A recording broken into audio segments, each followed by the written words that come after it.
하나금융, 론스타의 압승.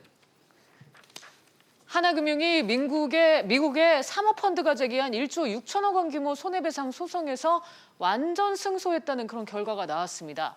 하나금융이 론스타 측에 한 푼도 물어주지 않아도 된다는 것이었는데요. 관건은 이르면 9월에 공개되는 론스타와 한국 정부 간의 5조 원대 ISD, 그러니까 투자자, 국가 간의 소송입니다. 하나금융이 완승했으니 대한민국 정부도 유리하다고 볼 수 있는 건지 그 영향을 분석해 보도록 하겠습니다. 이 이슈는 박기준 기자와 함께 얘기 나눠보도록 하죠. 박 기자, 우선 어제 하나금융 판정 소식부터 간단히 정리를 해주시죠. 네, 앞서 말씀해 주신 것처럼 이 하나금융은 어제 오전 11시쯤에요. 이 론스타와의 소송에서 전부 승소했다라고 하는 짧은 문자 메시지를 기자들한테 문자 메시지를 뿌렸습니다.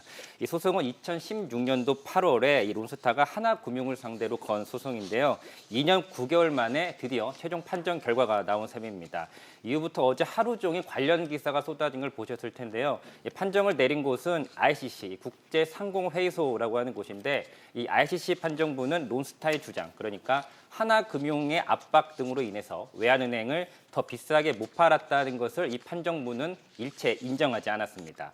어제 하나금융이 오후에는 판정문 요약분을 또 기자들한테 공개를 했는데요. 이 관련 내용을 보면 론스타가 외환은행을 매각하는 과정에서 하나금융이 가격을 깎아라 이렇게 협박하지도 않았고 기망, 속이지도 않았다 이렇게 나와 있거든요. 오히려 론스타가 스스로 매각가를 낮추지 않으면 한국 정부가 승인하지 않을 거라고 스스로 믿었다 이렇게 판정문에는 나와 있습니다. 네. 그러니까 이 판정부가 론스타의 핵심 주장이라고 할 수 있는 하나금융의 협박이라든지 속임 이것을 인정하지 않아서 결과적으로 하나금융의 완전 승소로 종결됐다 이렇게 보시면 됩니다. 네, 그런데 이게 중요한 게 올 9, 10월경에 나올 론스타가 대한민국 정부를 상대로 제기한 ISD 소송이잖아요. 소송 금액만 5조 원대인데 이 소송의 핵심 쟁점도 짚어주시죠. 네, 맞습니다. 이 핵심 쟁점은 크게 세 가지로 좀 볼 수가 있는데요. 이 정부가 부당하게 이 론스타의 외환은행 매각 가격을 낮췄는지, 그리고 그 과정에서 정부가 고의적으로 매각 승인을 지연시켰는지, 또 세금 부과가 정당했느냐 이렇게 세 가지로 큰 줄기가 있습니다. 좀 배경을 설명을 드리면요, 이 론스타가 하나금융에다가 외환은행 지분 이 51%를 팔겠다라고 주식 매매 계약을 한 시점이 2010년 11월입니다. 그 당시의 매각 가격은 4조 6,880억 원이었는데요. 하지만 당국의 승인이 난 시점은 이로부터 1년 2개월이 지났고요. 그러니까 2012년 1월에 승인이 났고 이 시점의 매각 가격은 7천억 원 이상이 깎인 3조 9,157억 원이었습니다. 거기에다가 우리나라 정부는 이 론스타가 거둬들인 이익에 대해서 세금도 내라 이렇게 했는데 이 점을 론스타는 부당하다 이렇게 또 소송을 건 겁니다. 론스타는 이 모든 손해를 다 합치면 46억 7,950만 달러, 우리 돈으로 5조 원대라고 하면서 2012년 11월에 한국 정부를 상대로 ISD 이 소송을 걸게 된 겁니다. 네, 론스타 하나금융 판정 결과에 비춰봤을 때 ISD 소송 승산 가능성이 궁금한데 우선 정부는 어떻게 보고 있습니까? 네, 그렇지 않아도 어저께 그 정부가 ICC 판정 결과가 나오고요. 이 업무를 주관하는 곳이 금융위원회인데요. 금융위가 어제 긴급 기자브리핑을 열고 입장을 밝혔습니다. 한마디로 요약을 하면 한국 정부에 불리하지 않을 것으로 보인다. 정확한 워딩은 이런데요. 그 이유는 론스타의 논리나 주장이 전혀 이 재판부에서 받아들여지지 않았기 때문이다. 이걸 근거로 대고 있습니다. 하지만 두 소송은 엄연히 다른 게 사실입니다. 피고도 하나금융, 또 대한민국 정부 이렇게 다루고요. 판정을 내리는 재판부도 하나금융 건은 ICC, 국제상공회의소에서 내렸고 정부 건은 세계은행 산하의 익시드라고 하는 국제투자분쟁해결센터가 있는데 여기서 내리게 됩니다. 이런 점을 정부도 잘 알고는 있는데요. 우선 기대 섞인 입장을 보이고 있는 겁니다. 최종 이 ISD 소송 결과는 9월이나 10월 이르면 이 정도에 나올 것으로 알려져 있는데요.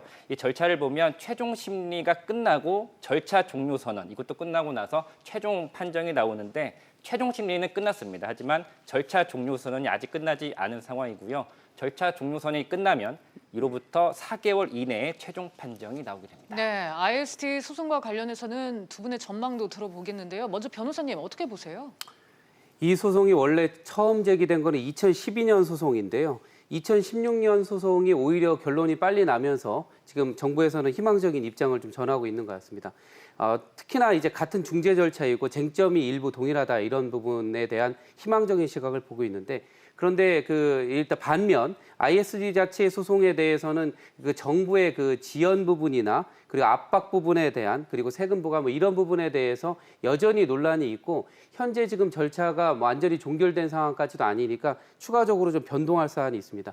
원래 저 DJ 정부나 노무현 정부 시작 때 론스타가 이것을 매입을 할 때부터도 논란이 좀 많았거든요. 그때 동시에도 정부에서 좀 많이 뒷배를 밀어준 부분이 있는데 이명박 정부 이후에서는 이거를 갖다가 이제 하나은행 쪽으로 이제 매각을 하는 그런 부분에 있어서 상당한 그 알력이 있었고 나름대로의 그 협상까지도 있었는데 그런 것에 있어서 이 익시드에서 판단이 어떻게 나올지는 꼭 지켜봐야 될 것 같습니다. 네, 교수님도 짧게 한 말씀 부탁드립니다. 예, 이게 론스타가 원래 매입 가격이 2조입니다. 그런데 이 론스타는 2조 원 정도를 분기에 배당을 하고 또 일부 지분을 팔아서 다 회수를 했어요.